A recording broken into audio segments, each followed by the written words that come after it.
Aristotle की काफ़ी famous book poetics में एरिस्टोटल ने बड़ी ही डिटेल्ड एनालिसिस प्रोवाइड की पोएट्री और ड्रामा के ऊपर, और वो बताते हैं कि किस तरह की एसेंशियल एलिमेंट्स ज़रूरी होती है एक परफेक्ट ड्रामा बनाने के लिए, जिसे देखते हुए लोग उसमें खो जाएं। और अगर ड्रामा में कोई सीन बड़ा ही इमोशनल चल रहा हो तो लोग भी उसमें इमोशनल हो जाएं, और अगर कोई सीन बड़ा ही डरावना चल रहा हो तो उसमें लोग भी डरने लगें। और एक परफेक्ट ट्रेजिक पोएट कैसे बनते हैं जो अपने अल्फाजों के इस्तेमाल से लोगों के इमोशंस, मूड्स, बिहेवियर्स इनमें बदलाव ला सके, इन सभी को और भी इससे कई डीप चीजों को आज इस वीडियो में हम समझने की कोशिश करेंगे। तो वीडियो को एंड तक जरूर देखें, आपको काफी वैल्यूएबल चीजें इस वीडियो में पता चलेंगी जो शायद आपको पहले पता ना हो। और अगर आपको वीडियो पसंद आए तो नीचे सब्सक्राइब का बटन जरूर दबा दें और नीचे एक लाइक जरूर दबा दें, ठीक है। और आप फिलॉसफी की प्लेलिस्ट भी चेक कर सकते हो जिसका लिंक मैंने नीचे डिस्क्रिप्शन में और ऊपर आई बटन में दे रखा है। काफी प्रॉमिसिंग चीजें आपको वहां पर मिलेंगी, आपको एक बार जरूर चेक करना चाहिए। इस वीडियो को पूरा देखें और उसके बाद उसे जरूर चेक करें। तो आगे बढ़ते हैं अब हम पोएटिक्स में एरिस्टोटल के मैसेज को समझने के लिए पहले हमें ये समझना होगा कि एरिस्टोटल के मास्टर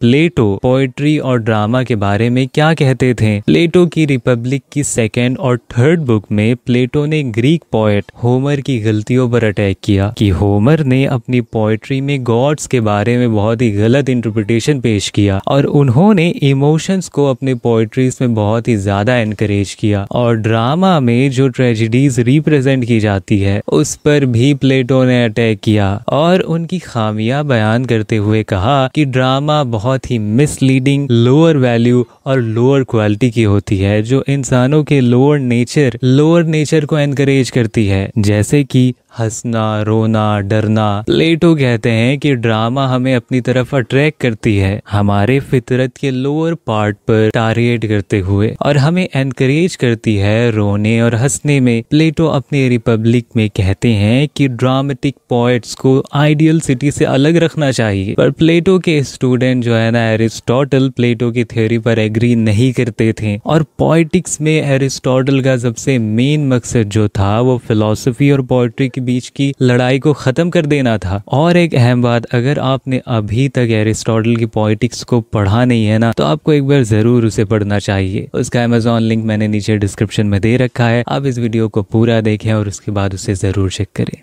ठीक है। खैर आगे बढ़ते हैं अब हम। एरिस्टोटल ट्रेजिक ड्रामा की डिटेल्ड एनालिसिस प्रोवाइड करते हैं। एरिस्टोटल कहते हैं कि एक ट्रेजिक ड्रामा टेक्निकली रिप्रेजेंटेशन है एक ग्रैंड, कंप्लीट और सिग्निफिकेंट एक्शन की हमारे लैंग्वेज में, जिसे इंटरेस्टिंग बनाया जाता है इसमें और भी ज्यादा डिटेल्स डालकर, उसके अलग अलग हिस्सों में काफी ड्रामेटिक, सिस्टमैटिक और स्ट्रक्चर्ड फॉर्म में एपिसोड्स के साथ मिलाकर। और जैसे जैसे एपिसोड्स चलती जाती है ये गम और डर को बढ़ाती जाती है, जिससे कि इन इमोशंस की प्यूरिफिकेशन अचीव की जा सके, जिसे एरिस्टोटल कहते हैं कैथारसिस। और यहाँ पर मैं आपको एक बात बता दूं कि कोई भी ग्रीक फिलॉसफी के स्कॉलर इसके बारे में श्योर नहीं है कि एरिस्टोटल कैथारसिस या फिर प्यूरिफिकेशन ऑफ इमोशंस के बारे में क्या समझाना चाह रहे हैं। शायद हो सकता है कि एरिस्टोटल हमें ये सिखाना चाह रहे हैं कि ट्रेजेडी देखना हमें हेल्प करती है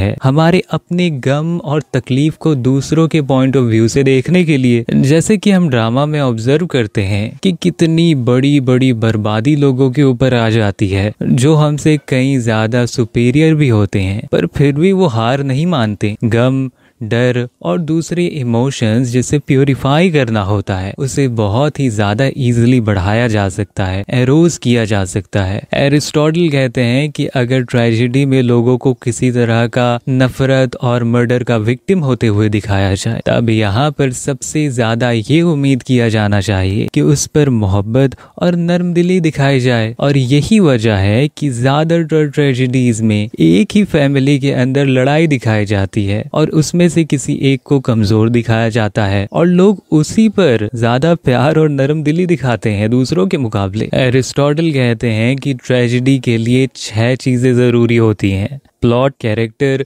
वर्ड्स और बोलने का स्टाइल, थॉट, विजुअल एस्पेक्ट और सीन सेटिंग और मेलोडी, यानी मजा आना चाहिए। और इनमें से पहली दो जो चीजें हैं ना, प्लॉट और कैरेक्टर, ये दो चीजें ही लोगों को इंटरेस्ट दिलाएंगी। और दूसरा स्टेज और म्यूजिक, ये ऐसी चीजें हैं जो इतनी ज्यादा इंपॉर्टेंट नहीं है, इनके बिना भी ट्रेजेडी बिगिन की जा सकती है। और ट्रेजेडी में जो खास बात होती है ना, उसे आप सिर्फ किसी किताब को ही पढ़कर जान सकते हो। और अगर इसे बाकायदा लोगों के साथ परफॉर्म किया जाए ना, तो इसकी ग्रेटनेस और भी ज्यादा बढ़ जाती है। इसके बाद थॉट्स और वर्ड्स, ये ज्यादा इंपॉर्टेंट है। ड्रामा में ये कैरेक्टर की ख्याल ही होती है जो लोगों के इमोशंस को बदलती है और बढ़ाती है। और अगर वो इसे सक्सेसफुली करना चाहता है तो फिर एक्टर को अपने थॉट्स को इस तरह से प्रेजेंट करना होगा कि लोग आसानी से कन्विंस हो जाएं। पर ये कैरेक्टर और प्लॉट ही है जो रियलिटी में एक बेहतरीन ट्रेजिक पॉइंट बनाती है। और इसी वजह से एरिस्टोटल ने अपने पोएटिक्स में सिर्फ और सिर्फ कैरेक्टर के ऊपर ही एक बहुत ही लंबा चैप्टर लिखा है। और उन्होंने 5 चैप्टर सिर्फ प्लॉट्स के बारे में ही लिखे। और जो मेन कैरेक्टर है या फिर जो ट्रेजिक हीरो है, उसे ना ही बहुत ही ज्यादा अच्छा होना चाहिए और ना ही बहुत ही ज्यादा बुरा होना चाहिए। वो सिंपली एक बहुत ही हाई रैंक का इंसान होना चाहिए जो बेसिकली अच्छा है, पर उसकी जिंदगी में जो है ना, काफी ज्यादा अचानक से तकलीफें और गम आ जाती हैं, कुछ बहुत ही बड़ी गलतियां करने की वजह से, जिसे एरिस्टोटल ग्रीक में कहते हैं हमार्तिया।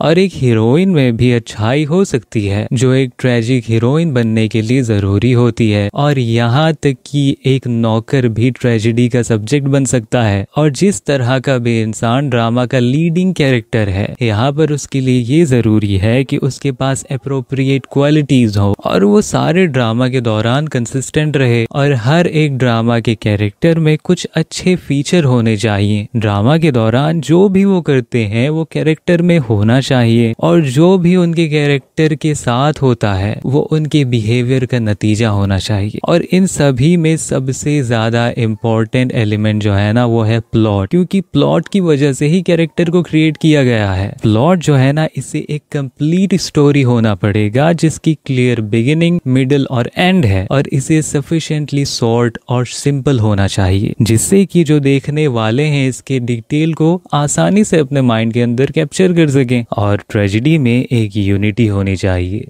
आप ड्रामा के एपिसोड्स में कोई ऐसी ट्रेजेडी नहीं मनाओगे एक साथ जिसमें एक बहुत ही कॉमन हीरो हो। इसके बजाय यहाँ पर एक सिंगल बहुत ही इम्पोर्टेंट एक्शन होना चाहिए जो सारे प्लॉट को बदल दे। आम ट्रेजेडी में जो स्टोरी होती है वो धीरे धीरे ज्यादा कॉम्प्लिकेटेड होती रहती है जब तक कि वो एक टर्निंग पॉइंट तक ना पहुंचे, जिसे एरिस्टोटल कहते हैं रिवर्सल, ग्रीक में इसे कहते हैं पेरिपेटिया। और यहाँ पर ही वो मोमेंट होता है जहाँ पर वो बहुत ही किस्मत वाला हीरो बड़ी मुसीबत में पड़ जाता है। शायद कोई राज जान जाने की वजह से ऐसा होता है। राज जैसे कि उसकी कोई डिस्कवरी बहुत ही अहम चीज की, जिसकी इंफॉर्मेशन पहले लोगों को नहीं पता थी, पहले अननोन थी। और इस बड़े राज के खुल जाने के बाद एंडिंग आती है जिसमें सारे एपिसोड्स के दौरान जो भी कॉम्प्लिकेशन इंट्रोड्यूस किए गए थे, धीरे धीरे उनके भी राज खोल दिए जाते हैं। और इन ऑब्जर्वेशंस को जो है ना इलिस्ट्रेट किया गया है एक एक्चुअल ग्रीक प्ले से, पार्टिकुलरली सोफोक्लिस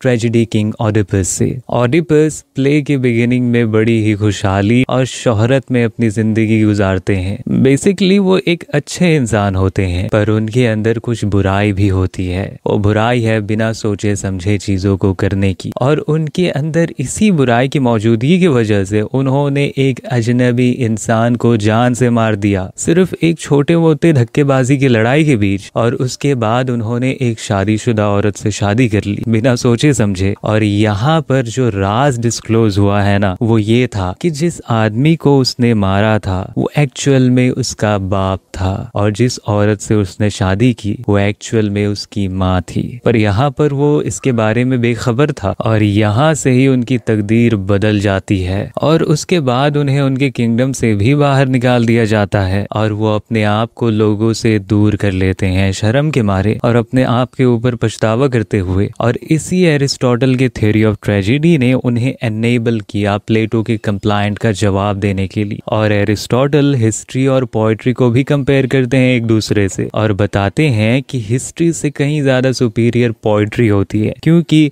हिस्ट्री हमें सिर्फ पास्ट की चीजें बयान करती हैं जो हो चुकी हैं, पर पोएट्री हमें बताती है कि क्या होने वाली है और क्या हो सकता है, इन चीजों के बारे में बताती है। और इसीलिए पोएट्री ज्यादा सुपीरियर है और ज्यादा बेहतर है। तो ये थी आज की वीडियो। अगर आपको वीडियो पसंद आई है ना, तो नीचे एक लाइक जरूर दबा दें, और सब्सक्राइब अगर अभी तक नहीं किया है तो नीचे सब्सक्राइब का बटन जरूर दबाकर सब्सक्राइब कर लें। और एरिस्टोटल की पोएटिक्स बुक को चेक करना बिल्कुल ना भूलें, जिसका अमेजॉन लिंक मैंने नीचे डिस्क्रिप्शन में दे रखा है। ठीक है, तो मिलते हैं अपनी अगली वीडियो में। तब तक के लिए अपना और अपनों का ख्याल रखिएगा।